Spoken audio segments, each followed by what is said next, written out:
တ်တွေကိုချန်ထားခဲ့တယ်မိုးရွာတဲ့ညတွေမှာလည်းမအိပ်ခဲ့ဘူးမိသားစုတွက်လန်းရှာနေတယ်ငါအသက်တောင်မထင်ရှားတော့ဘူး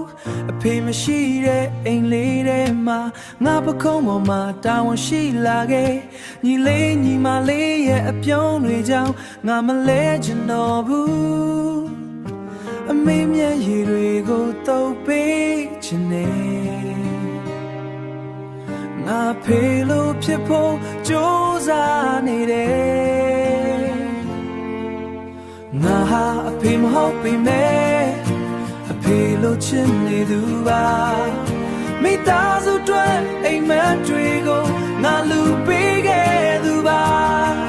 နာချင်မှုတွေကိုမပြောပဲအပြုံးနဲ့ဖုန်းခွဲထား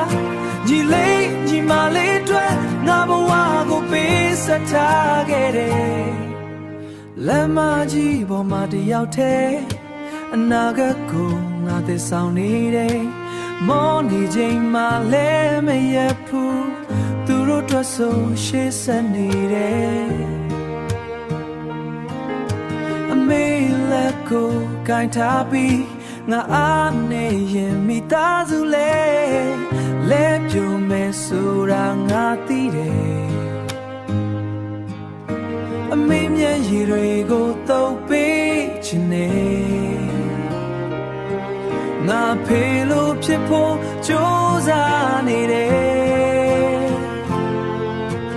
ငါဟာအဖေမဟုတ်ပေမဲ့အဖေလို့ချင်နေသူပါ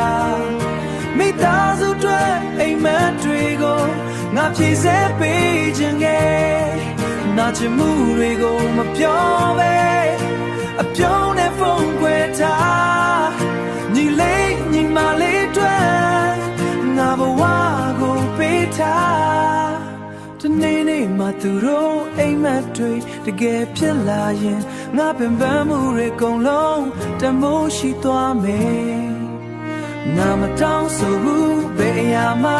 သူတို့နာကပဲလိုချင်တယ်